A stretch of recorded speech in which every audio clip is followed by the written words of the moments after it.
We hope you enjoy this podcast.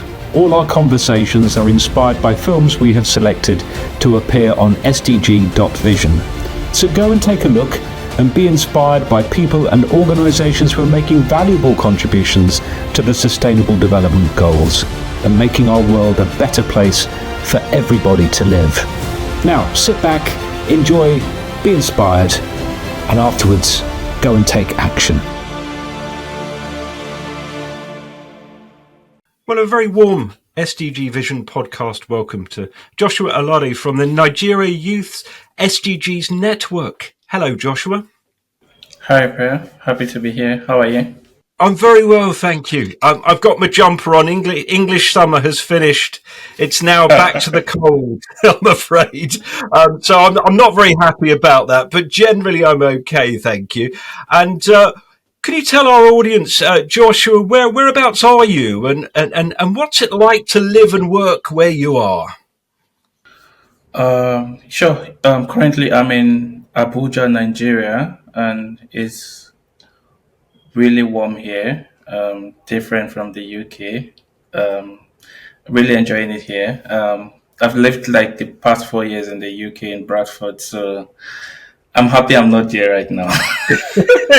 Oh, yes. Lucky you. Where I am, it's an opportunity. In Nigeria, it's an opportunity because a lot of things are happening new when it comes to policies, when it comes to improving life in governance, youth participation in democracy, access to decent work, and generally when we talk about power and infrastructure, we are at this phase where it's really exciting, and that's one of the reasons why I'm really happy to be back home at this really crucial point in time.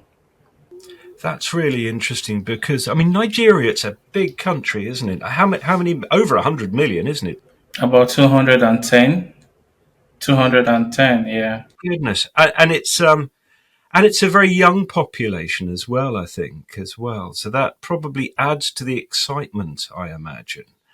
And obviously your organisation, Nigeria Youth SDGs Network, is at the very heart of that change, I should imagine, or looking to be at the heart of that change and making every effort to, and we're going to talk about that. I mean, we first became aware of you through a film that we're going to put up on the channel called Nigerian Youth SDGs Awareness, which is a really nice little film that goes through all the SDGs with different characters and different people.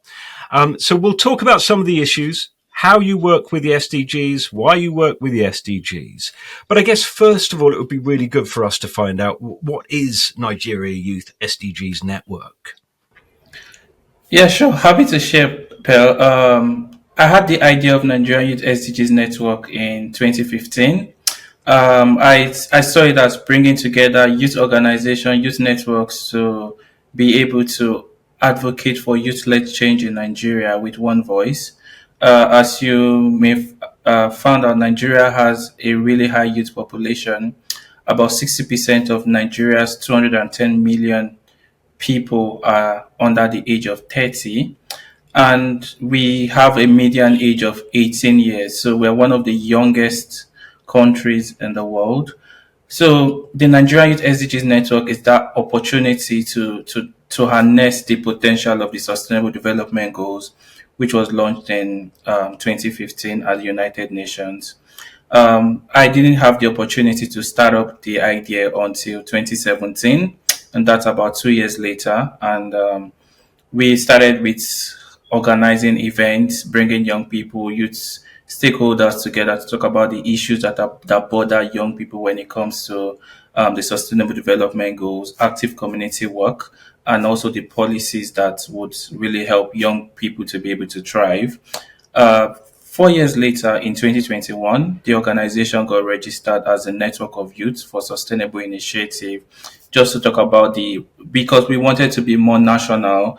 We wanted our work to make a lot of difference and also be able to assess the kind of collaboration and support, the resources that would help us to thrive as an organization. So the Nigerian Youth SDGs Network is an idea, it's a movement of young people who are passionate about a better Nigeria, who are willing to commit their time, their resources, their ideas, their energy towards co-creating projects across local communities in Nigeria that would help Nigeria achieve the sustainable development goals, or better still, help young people be able to meaningfully contribute to the sustainable development goals. That's the Nigerian Youth SDGs Network. And when, because of our registration becoming the Network of Youth for Sustainable Initiative, our goal, our theory of change is in Nigeria where young people are aware of their rights and their ability to lead change, and using this knowledge to be able to influence their peers,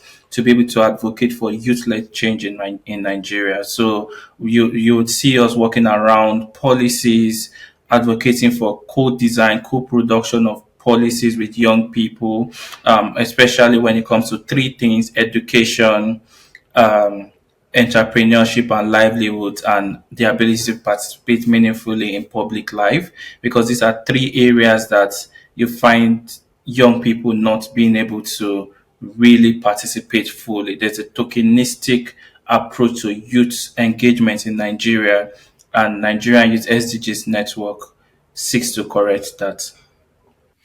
It's interesting. It's interesting to hear that you're sort of. Am I right in thinking? I think I read it on your website that you're across Nigeria in most of the regions, if not all of the regions. Yes, we are. How does that look exactly? Have you got offices in every region, or is it just a contact person in every region? Interesting question. Offices, no, because of the resources that it would take, but we have a big vision to be in every of the 774 local government areas in Nigeria very soon. In the UK, you call them councils, so that's our big dream. But however, now our representation is in personnel. We have a program called the Youth Activators Lab. It's a 12 months program for young people who are interested in leading systemic change in their community. So they come into the program. We expose them to trainings on leadership, on project management, stakeholders engagement, public speaking, storytelling, and they go through this training for 12 months, and then they end it with a capstone project. So we started the Youth Activators Lab in 2019. We started it as our champions program. So between 2019 and now, we've had over 200 young people who have gone through the Youth Activators Lab program. So they are usually our contact points across the different states of Nigeria. So in every state of Nigeria, we have champions or associates who are in this state. So whenever there's a program, there's a project for us to implement, rather than me or any of the teammates traveling to these areas, you find these young people representing. That makes a lot of sense in terms of resources, but also in terms of young people giving voice to their communities as well, rather than somebody from outside from another community coming in, which I think makes a lot of sense. I would just wonder, Joshua, why is the Sustainable Development Goals? Why are they important? Do you think, in the context of Nigeria and Nigerian youth? The SDGs or sustainable development is important because we're talking about not just the future but the present. Young people are the future, they are the present, and sustainable development is about ensuring that they are able to meet not just the needs of now, but also the needs of tomorrow. For them and the generation that is yet unborn. And if you look at Nigeria, Nigeria is a very oil rich country, but it's Nigeria has struggled to be able to attain its potential. Usually, people would say that oil is Nigeria's resource, but no, it's the young people, the numbers that we have in our population, the energy, the innovation that we have, and it's really very important that we are able to harness this productive part, our human capital. And the best way to start is with young people, and starting with young people means making sure that there's access to early childhood education, making sure that children of primary school age are able to go to the primary school, they are able to finish their primary education, move into the secondary education and then transfer either into colleges, the university education, or be able to go into apprenticeship programs. And you find out that we, as a country, we have missed it when it comes to being able to channel our young resources through this process of development. So it's really very important that we start looking at the issues of education. How do we create a thriving state, a state that is educated, starting with our young people? For far too long, there's always been the concern around curriculum development in Nigeria. But recently, we've had the federal government work on the curriculum. So we have a curriculum that is 21st century compliant right now. So all we're waiting for is how do we implement. And aside from education, it's also talking about jobs. If you have a population of 210 million and about 100 million of them are young people between the ages of 19 to 35, you're looking at the productive part of your country. So the ability for them to be able to have decent work is really very crucial. And we live in currently the informal sector is about 92 employs 92% of young Nigerians, and that's not good enough. If you want a thriving society, if you want a country that is able to ensure that the young people are able to achieve their biggest dreams and not have to move maybe to another country, then we need to be able to provide them with the jobs that they need to be able to afford housing, to be able to afford the decent thing of life, basically. So this is why sustainable development is important. And when we're talking about access to jobs, we're also talking about the issue of security. We're talking about healthcare. You want to ensure that at this age where young people are able to contribute meaningfully to the society, to the economy, that they are healthy, they are fit, and you're not investing a lot of state resources into trying to manage our healthcare. So we that's something we're looking at when we talk about sustainable development, and then that aspect of participation in public life. A big country like Nigeria, it means that you want to have young people in decision making. We have a lot of experiences or insights from technology. Young Nigerians were the ones who rework the digital infrastructure when it comes to banking in our country. So if they could do that with the power of technology, then how much when we talk about issues of development in the local area. So we need young people involved in governance. We need young people being given a chance to be able to bring their creativity and their ideas into nation building, because that's very pivotal in ensuring that Nigeria thrives. You've beautifully explained why the SDGs are important, I think, because you've talked about the importance of education and the importance of health in terms of, young people being fit and healthy to be able to enjoy and benefit from education. Talked about jobs and the need for taxation for people to be fairly taxed, hopefully, in order to build the infrastructure of the country, the services of the country. And you've talked about, representation in Parliament, peace, justice, and strong institutions, SDG 16. So beautifully sort of summed up as to why the SDGs are really important, because we know in terms of sustainability, there's not one issue where there's challenges. That issue is influenced and impacted by other issues. So really interesting to hear that in the context of Nigeria. Now, part of the SDGs, sort of a cross-cutting theme, or almost is leave no one behind. And that's the ethos that everybody should benefit from development, from sustainable development. And I wonder, you've talked about the areas that you work in, the different people that represent the youth network. How do you ensure that people, perhaps from rural and marginalised rural areas and marginalised youth, women, people with disabilities, how are they fully included in the work that you do?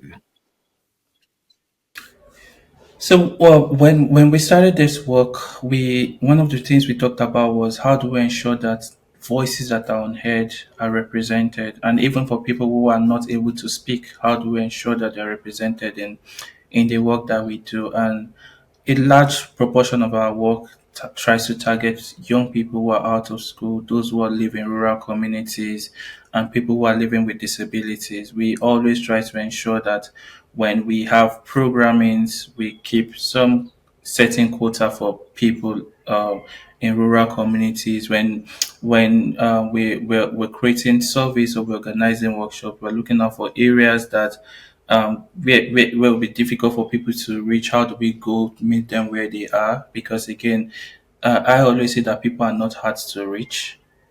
We have to be deliberate in reaching them. We need to go to where they are and find them. So that's one of the ethos of what we do at Nigeria Youth SDGs. And we also try to ensure representation when we can, especially with the way that technology is right now. We try to be very inclusive in our programming. When we're having events, we're thinking about the areas. Are we is this venue wheelchair accessible? People who are attending our events, that's are we ensuring that we have like sign language interpreters at our events, whether they are in person or it's virtual? Are we ensuring that we're also being able to use technology to aid us? And better still, when we're trying to make informed decision that we want the government to know about, the first thing we're asking ourselves is how do we include voices from rural communities, people who would usually not be engaged. So we are very deliberate about doing that. And even with the little resource that we have as an organization, we hope that when we have more resources, we can be able to reach more young people and involve them in national development. Yeah, and you've talked about government and working with government, and I'm aware also that you work with other. I don't know whether you work with the private sector. I imagine you work with international agencies. What partnerships that you've worked with have been perhaps the most successful, the most impactful, and what gaps are there? Do you think? Where would you like to forge new partnerships? That's a really very interesting question. So I would say that in 2020, 2021, we had like a really big partnership that involved the International Labour Organization, involved the United Nations Department of Economic and Social Affairs, and the Federal Ministry of Youth in Nigeria. And the idea was to, so COVID had just happened, and we were asking questions around issues around decent work for young people, around inclusion for people who had lost their jobs, and for people who lived in communities where it was difficult to be able to get them some kind of support to cushion the effect of the pandemic. And we came up with an idea, and we started asking young people, what's your decent work aspiration, and how do you want policymakers in Nigeria to support it? And when we started asking this question online and in person, we got over 210,000 people, about roughly about I think about 313,000 responses. Some of them were not completely filled, so we had 212,000 complete responses from young people across Nigeria showing their decent work aspirations. And when we did that, we collated this, we put up all of the findings together, and we hosted a validation workshop across the 36 states of Nigeria, bringing 850 youth civil society organizations together to look at what young Nigerians have said about how they want the government to support their decent work aspiration. And when we're talking about this, we're talking about education, we're talking about entrepreneurship, we're talking about employment, also talking about rights for young people. And when we did that, we submitted it to the government, and a policy, an action plan that had not been worked on since 2010 was used as Nigeria's response to COVID-19 based off of the campaign that we did. And it's called the Nigerian Youth Employment Action Plan.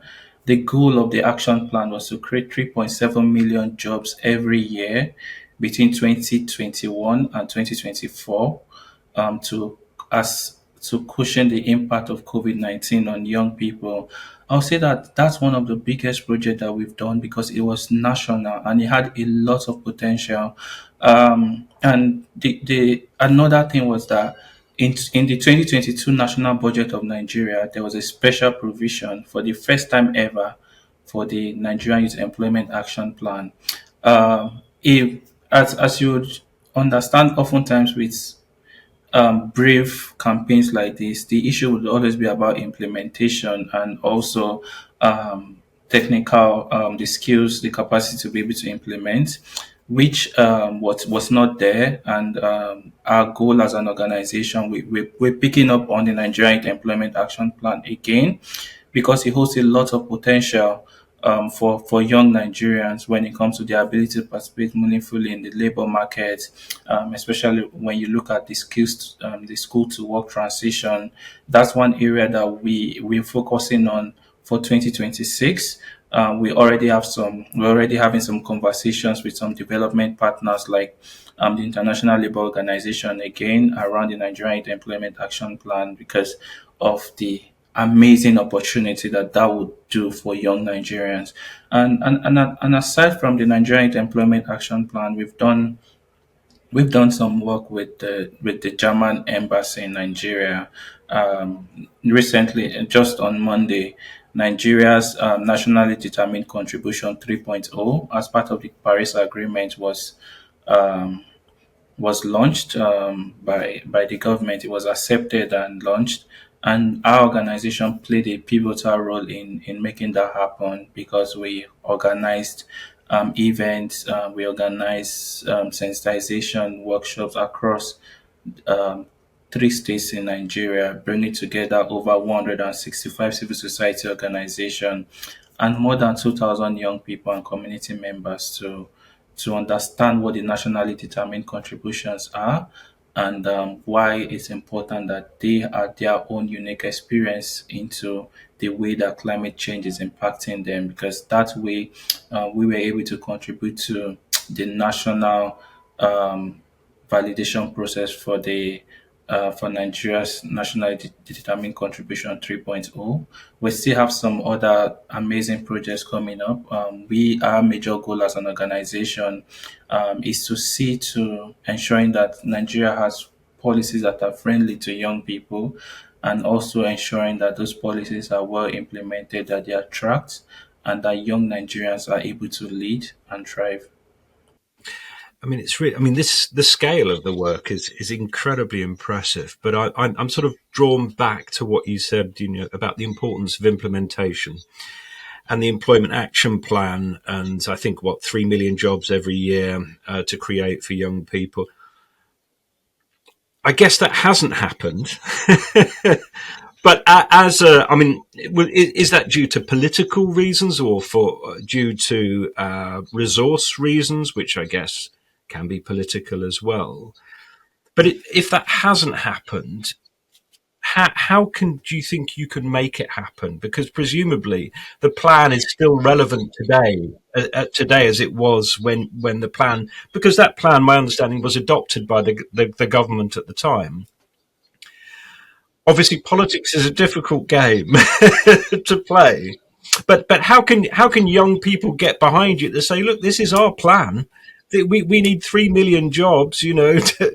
COVID happened, but the ripples, the effects of COVID, are still with us. You know, so how can you face those challenges? What can you do? Do you think? So what we're doing now is we're raising more awareness among young people, letting them know the need for them to get interested in policies. So every time that there's a new policy, we're talking about it. And aside from talking about it, is we're also creating more awareness using our social media, using the convening powers of all of our partners to get young people to get more curious. Get curious about these policies. Ask questions, because when you ask questions, then the people who are supposed to get them implemented start getting the work done. And aside from young people being curious, is that issue of capacity gap from civil servants majorly. When you have For instance, is the scale of project like the Nigerian Youth Employment Action Plan, 3.7 million jobs is a lot over 4 years. So that's you're talking about at least 15 million jobs. That's a lot. So and it requires strategy. You have a lot of development partners who would commit to action plans like this. How do you manage the conversation with them? How do you create a monitoring and evaluation plan? How are you able to track commitment? So these are skills that it might be difficult for people, civil servants to have, or they it might be maybe not have, but they might currently not have it. So they need that training. They need support from organizations like ours to keep them on their toes, to remind them of where the gap, to remind them of where the gaps are, where the opportunities are, and probably showing them how to harness the possible opportunities and leveraging the convening power of government, private sector, working together. So I guess that I want to say it's a lack of a political will, because this the employment plan was on the national budget. So it's not a political will. It's a skills gap in when it comes to the people who are supposed to be custodians of the implementation process. And so you need that gentle push from people like us, and that's one of the reasons why I'm happy that I'm home right now, because I've been away for 4 years.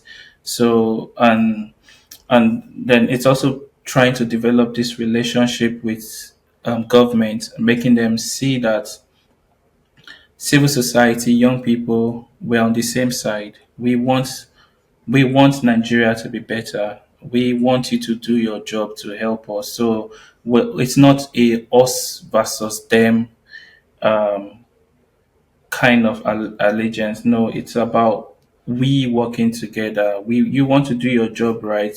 We want to know that you're doing your job well, because it would have a ripple effect on the young people in the country, and also on in the economy too. So we just need to be able to find that balance of partnership, collaborating, and supporting when we notice that there's a gap in implementation.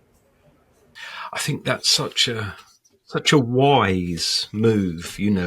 Often with pressure groups, sometimes they can become very antagonistic towards the people who they see as blocking progress. But how powerful it would be, if you had the resources to say, right, look, we know that there's a skills gap in the civil service.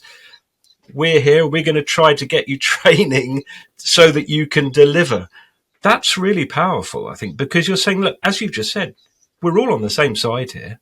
We want Nigeria as a country, Nigerian youth who are our future, who are our children and grandchildren to thrive, and we're going to play our part rather than just shouting and saying, you're not doing this. So it's a really wise move there. But however, obviously, it's a very complex process, and it takes a great deal of patience, but also a great deal of sort of educated partnership. You kind of need funders to understand why you're doing something that on the surface level might not be directly to do with youth. So it's about finding those right partners. And if there's any partners out there, funders out there, I would say that their money would be very well spent on this, because the impact could be huge, because the political will is there. The political will is there. It's just the resources are not there to enable a thing to be actioned. So that's really interesting. And I guess also I read something about a youth shadow report, and I suppose this is my understanding. It's kind of related to what you're talking about. If you could explain what your work is around the youth shadow report. Interesting. So the Youth Shadow Report is it's measuring the progress on the sustainable development goals in Nigeria from the viewpoint of young people. And so, as part of the commitment to the Sustainable Development Goals, member nations of the UN are required to provide a voluntary national review on SDGs implementation in their country. And Nigeria has done this in 2017, in 2020, and just recently 2025. And as an organization, we saw that um, the the past two reviews in 2017 and 2020 has had little or no engagement with young people. So we took it upon ourselves to look at SDG's progress report from the viewpoint of young Nigerians. So what does this entail? We did a survey, a virtual survey and an in-person survey, where we got responses from about 947 young people. We had like limited resource to be able to do this, but we got their feedback on sharing how what they think about the state of implementation on SDGs 4, quality education, also looking at SDGs 8, decent work. We looked at climate action, we looked at SDG 16, peace, justice, and strong institution, partnership for the goals, and we looked at healthcare because these are SDGs that are really very important to young people. And we also wanted it to be data driven rather than just something that it's from us as an organization. So you could see the data points, we use that as a way to complement the report from the government on the voluntary national review. So we were able to highlight most of the progress that the government has said based on the voluntary national review, and then added some recommendations from young people in ensuring that we can have this whole of society approach towards the sustainable development goals. And what we've done is say, for instance, we know young people, most of the young people say, we know that we're having more primary healthcare centers around us. However, we would want that these primary healthcare centers start looking at the sexual and reproductive health issues that bothers young people. We would love that the primary healthcare centers start having provisions to support mental health counseling or support based like that. And also looking at the issue of education, one of the things that was highlighted was around the curriculum. But we're happy now that the Nigerian educational curriculum has been redesigned. So that's really good. There just so many entry points that people in government, because we've done it in a way that we had when the young, so it's not just talking about the issues, we talked about um, we gave like recommendations and then who should be working on them, and we also provided some timelines. For instance, with regards to jobs, we were saying that it would be great to focus a lot on the informal sector, find ways to ensure that they are formalized, so that way they are able to get resources to build their business, and when their business is built, they can contribute more to the economy through proper taxes, and also looking at the area of education. When young Nigerians are more educated, or when they know that they're not struggling with their mental health, they are able to contribute meaningfully to the economy. So these were some of the recommendations by the young people. And just to say that this is the first time that there's been a youth shadow report on the SDGs in Nigeria. So it's something that we as an organization, we are proud of. We hope that rather than just talking about the issues that our country face, we can be able to use data to highlight progress and then the opportunities for more work to be done. Yeah, I mean, these national voluntary reviews are really important, but obviously, if they don't include people in their research towards compiling them, then there can be huge gaps and can be unrepresentative. When is the next? First of all, how has it been accepted by the government? Your shadow youth review, and when is the next? If they have accepted it, those recommendations, when will the next national voluntary review in Nigeria come out?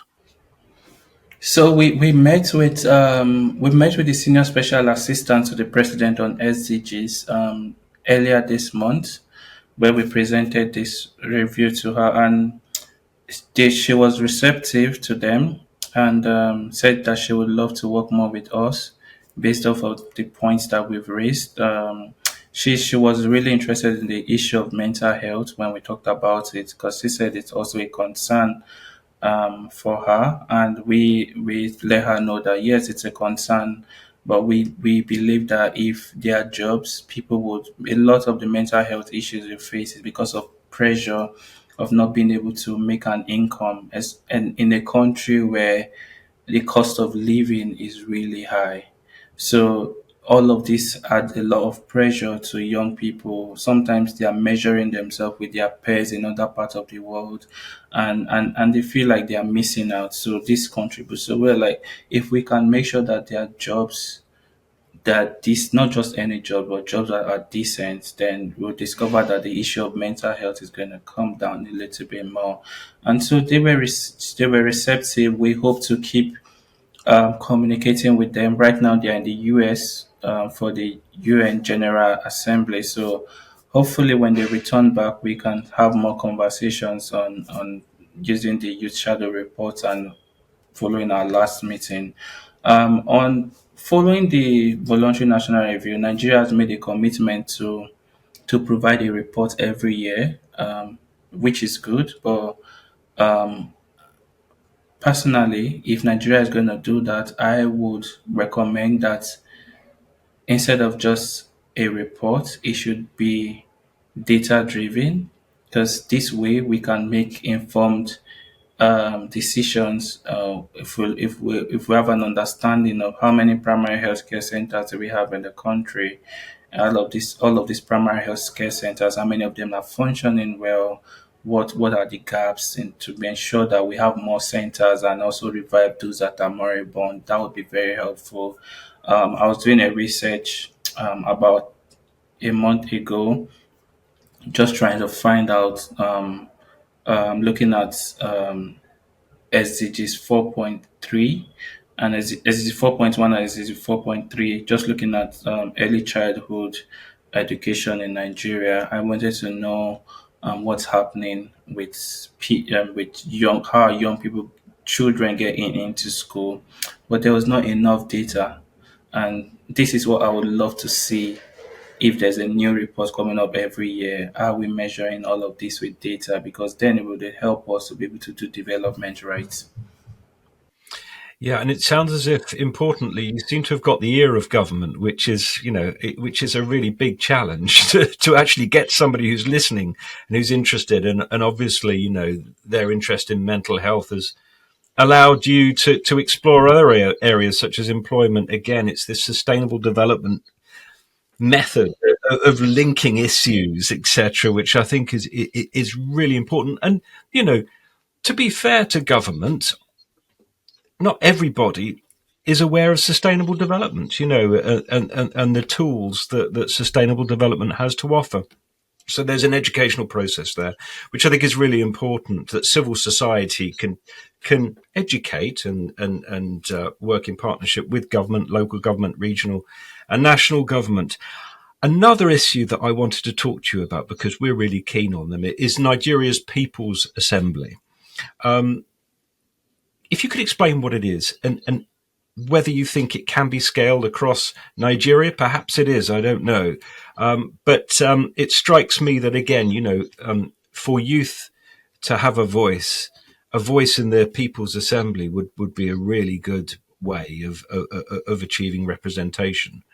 Yeah, so Nigeria People's Assembly, we had that idea in 2023, and the goal of the assembly is to provide opportunities for social dialogue between young people, people in the local government, elected local government leaders, people within the private sector, to look at issues that is really bothering the community, and then having that opportunity for youth leadership in the process. Our goal with the Nigerian People's Assembly is that no holds bar opportunity to just have a social dialogue for people to understand each other better as members of the society. So there's no, because Nigeria is a very patriarchal society, so we don't want labels. We just want to talk about the issues that bother us as a people and how do we find solutions to them. And on can it be scaled up? Yes, it can. It was the idea of the Nigeria People's Assembly that led us to having the Youth Shadow Report. Again, when there's resource constraints, you have to be very innovative. So, for having a People's Assembly, the last one we had, we operated on a shoestring budget, but it cost us about $2,000 to have an event in just two states in Nigeria, or three states in Nigeria for the People's Assembly. But with the Youth Shadow Report, we did that with on a zero budget. So it's just finding ways. So we made use of virtual platforms. We had meetings on Zoom with young people. So this time around, we did not have an in-person event for the Youth Shadow Report. So there's that opportunity to scale up the People's Assembly. But this time around, for what we would love to see is see more ownership from citizens, and that's where SDGs 16 comes in. Peace, justice, and strong institution. We need our local people owning this process, understanding that they have a stake in ensuring that our country is better. If people are talking to each other, then we are able to find the solutions to the common problems that we face. From the Nigeria People's Assembly, one of the things that we've discovered is that there's this eagerness by young people to contribute to national discourse. We also found out that there's this desire from government to engage with young people. Now, the concern is that there needs to be that bridge. One, for young people to understand that when you want to share how you feel with government, there needs to be tact. We need to find ways that is going to be mutually beneficial. And from it, for government, we've understood that they need to listen more and then work with the recommendation of young people, because that's the only way that we can have a thriving and progressive society.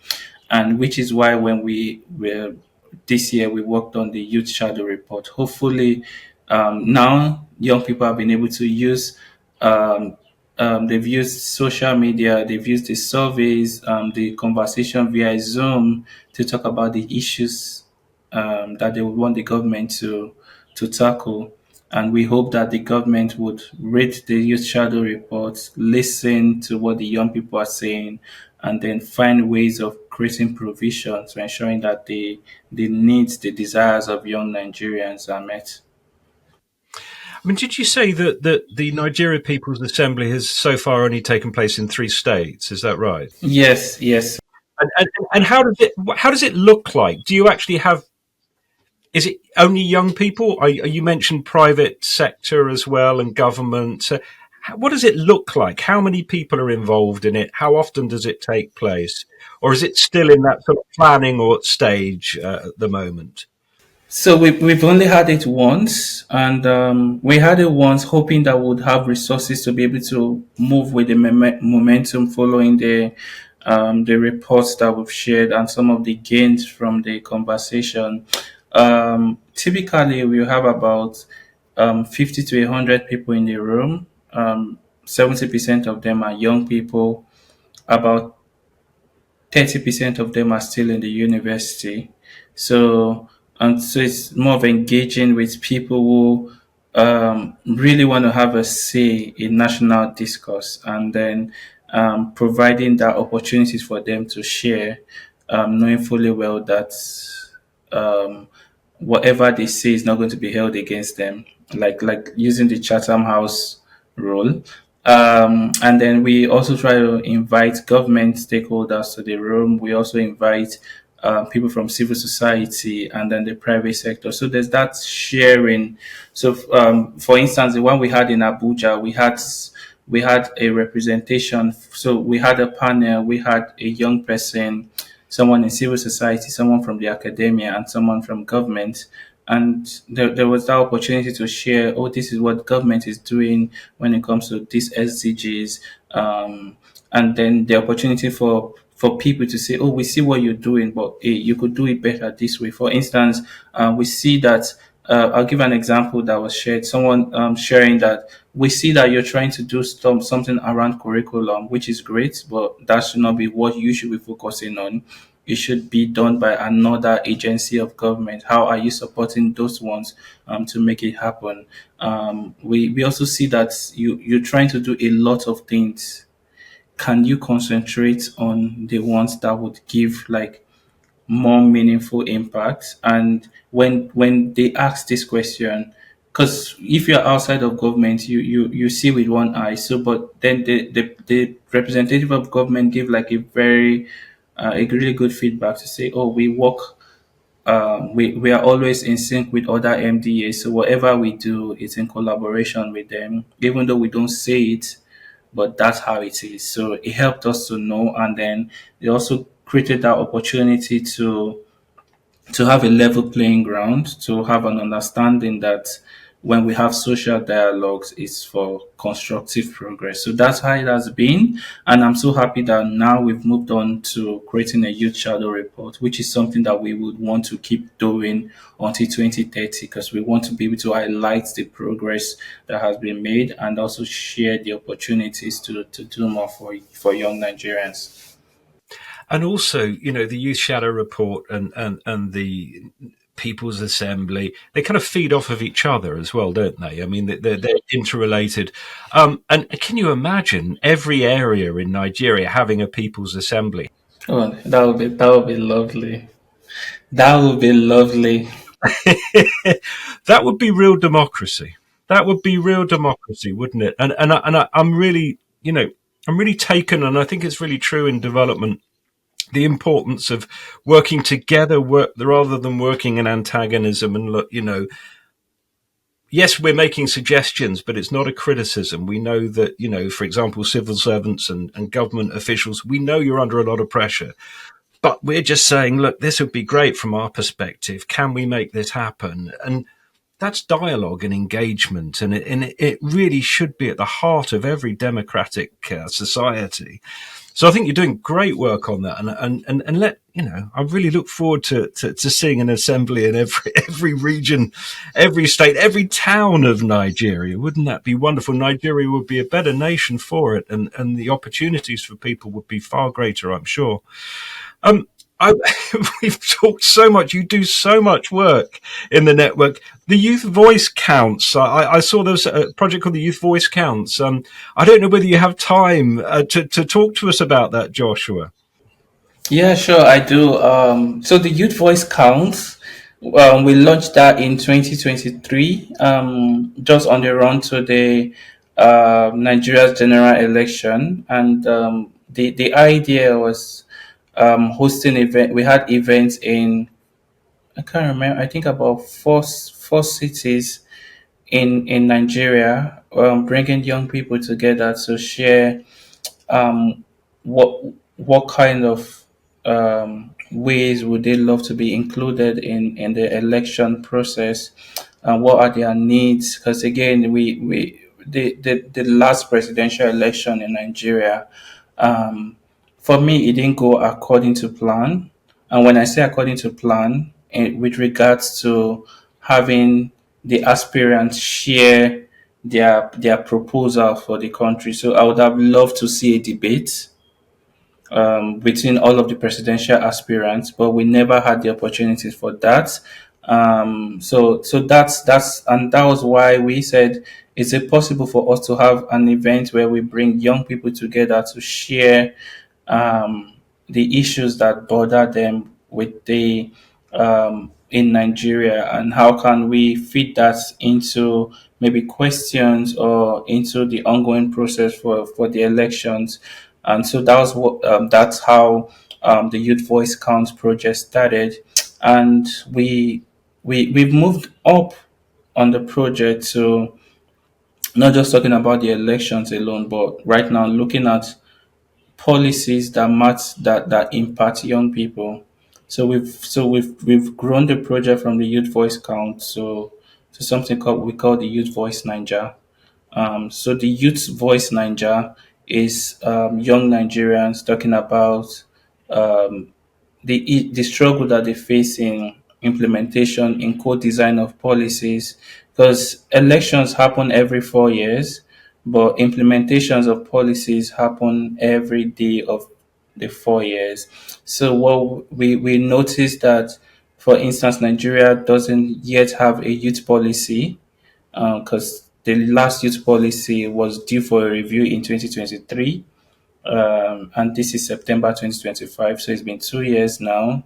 So we launched the Youth Voice Niger. It's on YouTube. I can share the link with you. So we had like young people talking about the struggle with education. We struggle with policy coherence, trying to find out how. So what's this policy all about? How does it impact young people? Who are the agencies of government who are supposed to implement these policies, and ensuring that they meet the needs of young people. So that's how the Youth Voice count has moved up to the Youth Voice Niger. So we've the Youth Voice Niger video has, I think it has about 8,000, about 7,500 views on YouTube right now.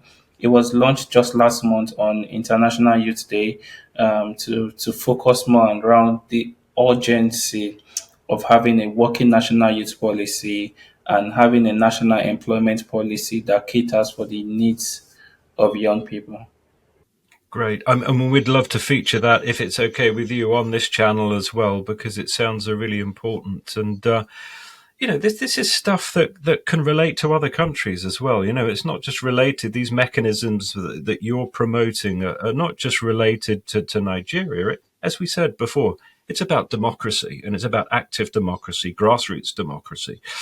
I just wonder, Joshua, what would you term a young person in Nigeria? From what age to what age? So, according to our national youth policy, which is kind of expired, I was going to say, yeah, you nearly caught yourself out there. yeah, a young person is someone between the age of 16 and 29 in Nigeria.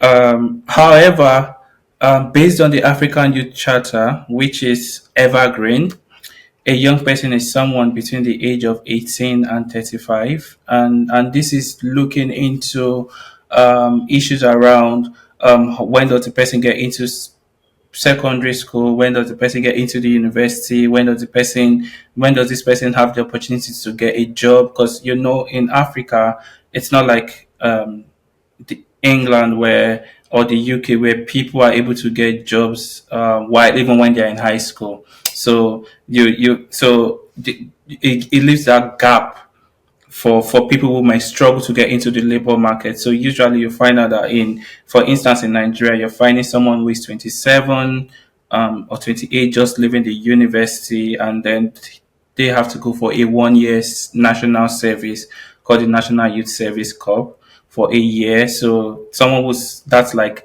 another year, so it's like 29.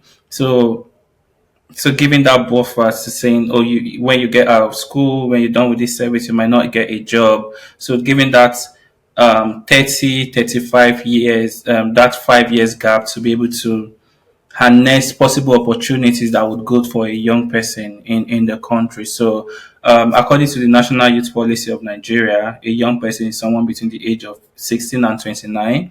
But the African Youth Charter says you have to be between the age of 18 and 35 as a young person in Nigeria. That's interesting. I mean, we feel on SDG Vision that youth action, youth voices are really important, and we've got a specific place on the channel called Youth Action, and that's where we put all the videos and all the podcasts we have with youth related issues, because at the end of the day, I mean, youth, sometimes people think, 18, people up to the age of 18 is youth, but actually it's not true. And I think these days, with people living older and the economy it's different than it was 30, 40 years ago. What it is to be young is different than it was then. And the experiences, as you've explained, national service, etc., people staying at university longer, etc. Um, things are different. So that I'm glad I asked that question because it's educated me. Now, Joshua, what advice would you give to, say, a young 16-year-old Nigerian who wants to make a difference, who wants to contribute towards the SDGs? Where would you advise them to start? How can they begin that process? I would say start from your community. Your community is your family, is your street, your local church, your mosque, your school. Start from there.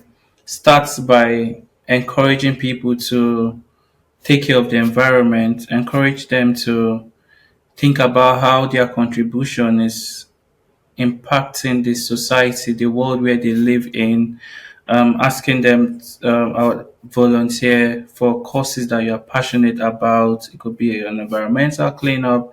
It could be supporting maybe a local school, volunteering in a camp. Just do that, and that's just how I start. Because for me, that was how I started. To I started from my community, and when you do all of this, you also need to be very curious. You need to read, you need to understand what's happening with the world. You might be in Lagos, you might be in Maiduguri or somewhere in Yenagua, in Bayelsa, but think of yourself as a global citizen. How are the local actions I am creating now? How are they contributing to global efforts? And you know that the world right now, with your smartphone, you have the world with you. So you might be in Nigeria where it's difficult to have 8 hours of electricity in a day, but know that you are living in a world with someone in the UK who's never seen the electricity go off. So you you need, except maybe there's something, maybe there's one wind or something that's happened.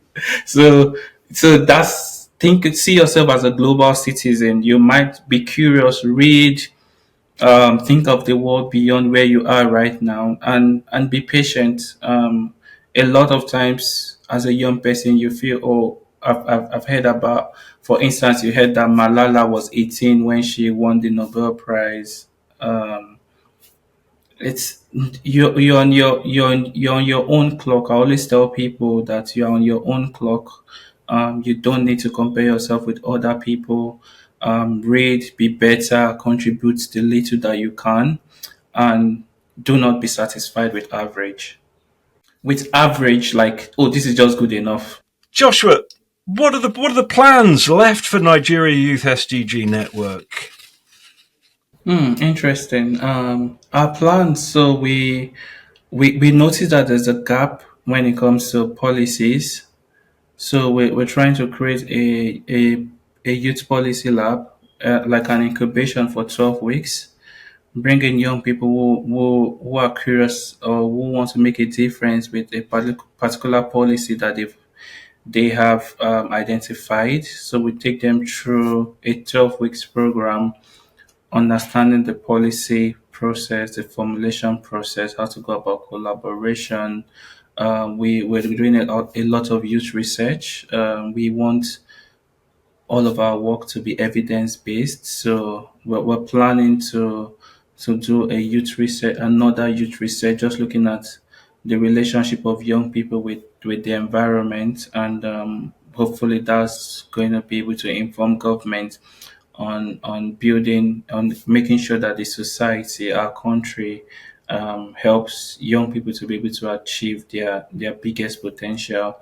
We're excited about the Nigerian Youth Employment Action Plan. So we're already speaking with partners about it, because whatever we do, we keep asking ourselves that how will our efforts lead to creating jobs for young people?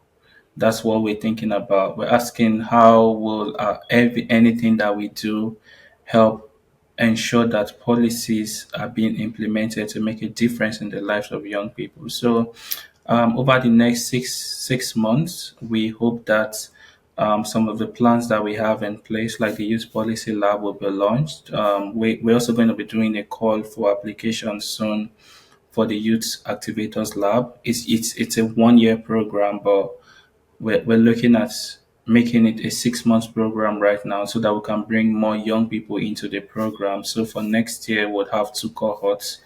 So that the call for application should come out sometimes in October to want more young people to understand the basis of community development. They have a grasp of systems thinking and how this knowledge can help ensure that we have this asset-based form of community development. Terrific. And obviously then your work will be spread in every region where those people who attend the lab come from. So that's really important. Now, Joshua, how can people, and I'm looking at funders here who need to support this organization because it's a really valuable work you're doing in Nigeria. How can they contact you? How can they find out more about your organization? Your website, presumably. Yes, so our website is www.NigerianYouthSDGs.org. If you just go on Google and you type in Nigerian Youth SDGs, you'll find us first place there. And on our website, our social media links is NGYouthSDGs on all social media platforms. You can send us an email at info@NigerianYouthSDGs.org. We're really looking for more support, especially at this point where we're doing a lot of work. We're doing a lot of brave work here. And we have amazing young people who are contributing to this vision. I guess that the only limitation that we've had so far has been resources. Although we don't see it as a limitation, we also see it as an opportunity to reinvent ourselves, because that's the best way that we have been able to leverage more on collaboration. So most of the work that you see is born out of a resource gap that has made us be more collaborative. So we do a lot of collaborative work with organizations. So please, wherever we're really open to donations. Thank you. That's terrific, Joshua. It's been a really inspiring hour, I think, really, that we've just over an hour that we've been talking. If I had my way, we'd talk for another hour, but unfortunately, I know you're really busy. We wish you well, and we think that the work you're doing in Nigeria is really, really important. As I said before, we think young people, it's really important their voices are heard, and resources need to go into that. And so we urge people and organisations to support Nigeria Youth SDGs Network, and hopefully we can meet up again and get a progress report from you, Joshua. Sure. Thank you very much. Bye-bye. Thank you, Pierre. Bye. That was great, Joshua.